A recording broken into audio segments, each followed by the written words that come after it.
So we're going to talk about array and how to declare array, initialize the values to array here. So we talk about double, array of double name scores, new double, and the size is 10. So that's how you declare. Now we can use loop, right, to initialize the values to the array. Right, so start from index 0 to the end, which is the length of array, which is going to be index 9, right, 0 to 9, which is 10. We try to randomly generate the numbers for the student score, which is going to be between 0 and 100. So now we want to use you can use math.random. It's going to return between 0.0 and 1, excluding 1, so we try to multiply 100, but we're still missing that 100, right? So I wonder if we can actually use the random class. So we create random and instantiate object named ran, right?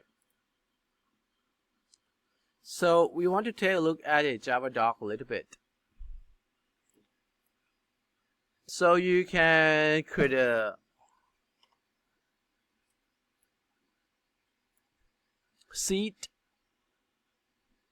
pretty much like a starting point. Okay, so let's take a look at how to use this random class.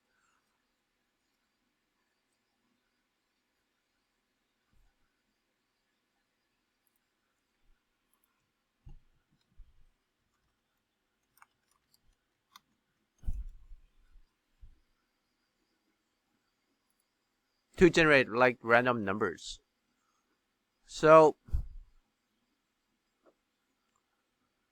this one called random generator, and you can do next int, and you can say 100. So it's going to return numbers between 0 and 99 because of this 100, right? That range. So pretty much the same thing here. If we use next double, like this is, and so let's find next double.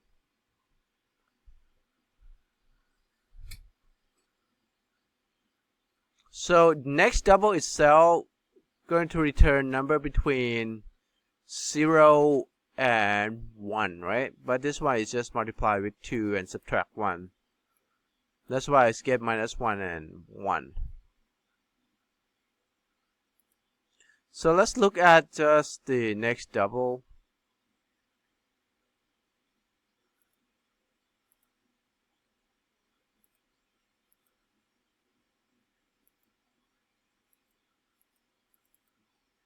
So this is next double. Let's say it's between 0 and 1, but we can create a next double that providing the seed, right?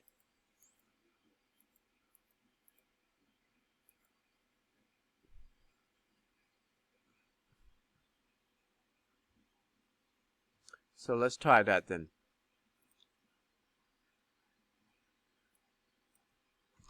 Rand dot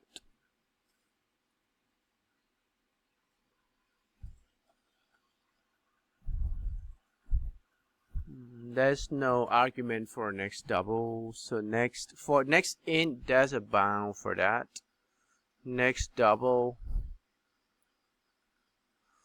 we don't have the bounds for next double.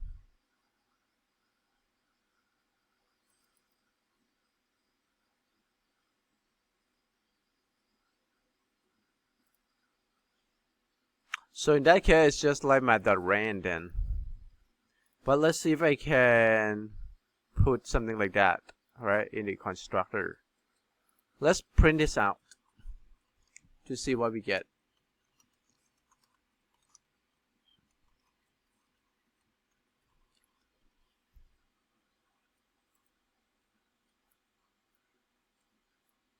Yeah, it's going to be doubles, right? So now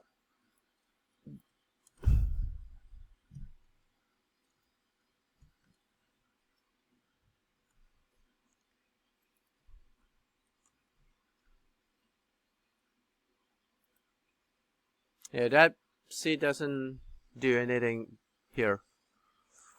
So let's read the seed again for the constructor.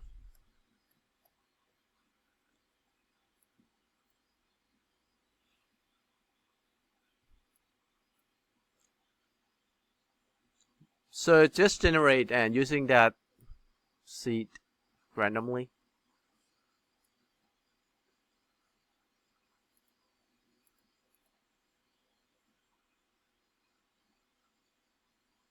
So when you provide a seed here, it's pretty much just making that seed as the key to make the changes to the value too, instead of use the default.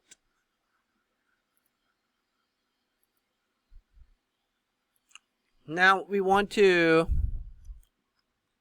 if you multiply by 100, and then we'll get like 62.39095, right? Then we want to maybe just reformatting it into 2 decimal places, right? So we could use format dot. There's a format class, right? Decimal format.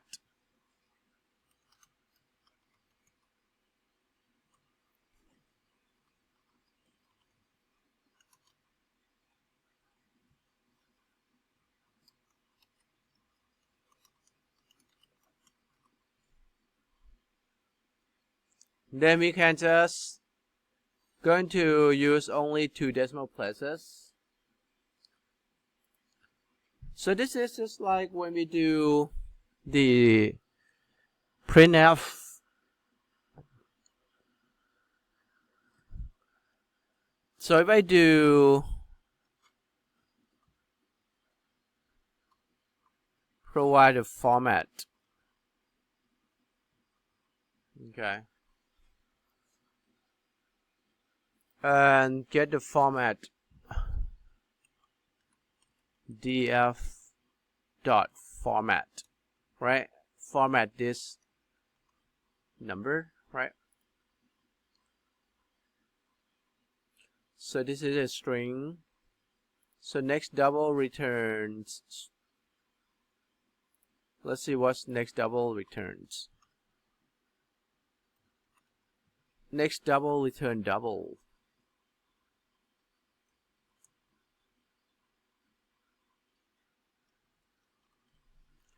Format text.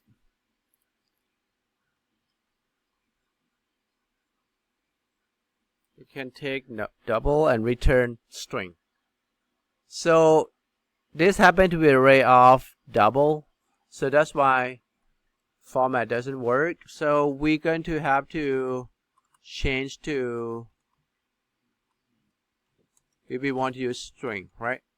If we want to formatting it, then we probably have to use string instead.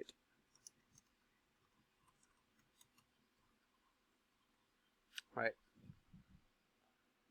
So now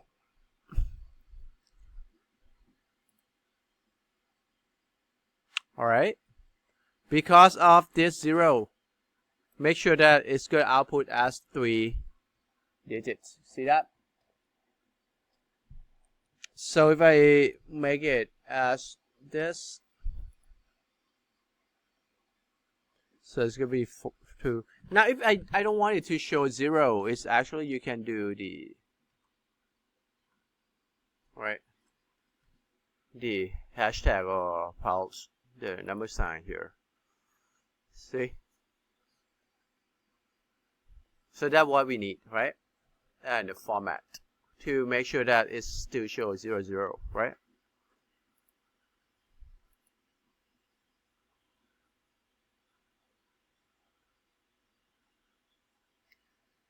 Now we want to sort this. You see that this array is not sorted, right? So I want you to sort this. How do we sort that? So first we need to understand the basic sorting algorithms. we can do selection sort. Selection sort means you look at the first number and you said that's going to be the min. Min, that means the smallest in the list. It could be not, right? Like if I keep generating this, like it's no longer min, correct? But I'm going to assume that this is always min first. And then I'm going to compare that to the next one. If the next one is smaller, then we have the new min. And we keep finding the min from the list. Right, after we keep doing that, we have the new min and new min. No more new min, right? Now this is the min. So first loop is find the min. And then we're going to swap the index 0 and that location. That's how we sort. And then we keep doing that with the second item. Go to the list again. Find the new min and swap. And keep doing that until the end. Right? So we need two loops. One loop is to find the min. And another loop is to finish the list. Because the list is going to get smaller in size. Right? Because you swap the min all the time. So in order to find the min, we said we need a loop. So I'm going to create a loop.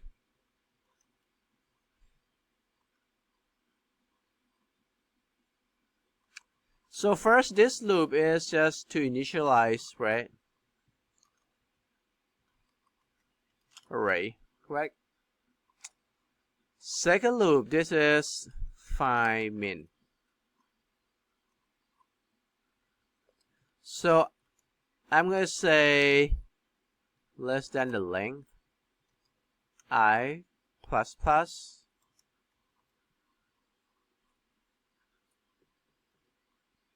How do I find min here?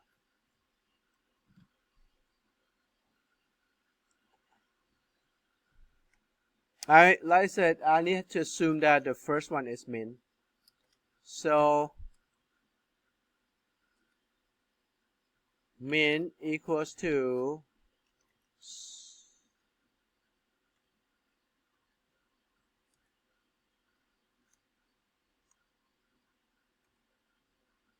but whenever I have the new list, the min is not always 0, right? So that means it's going to be I.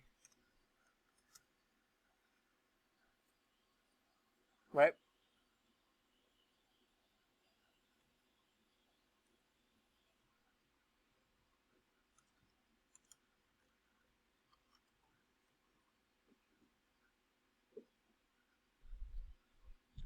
And then we said if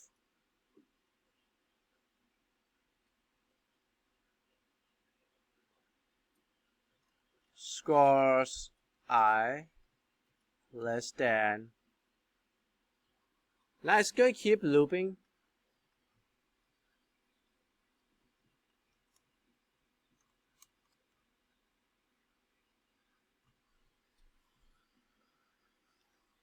This has to be J, which is the next one, I plus 1, right? We compare to the next one. This is our min. And then we compare to the next one, I plus 1. And less than the length. Then we keep comparing until the end. Right. If we found that score I greater than scores J, then we say min equal to scores J.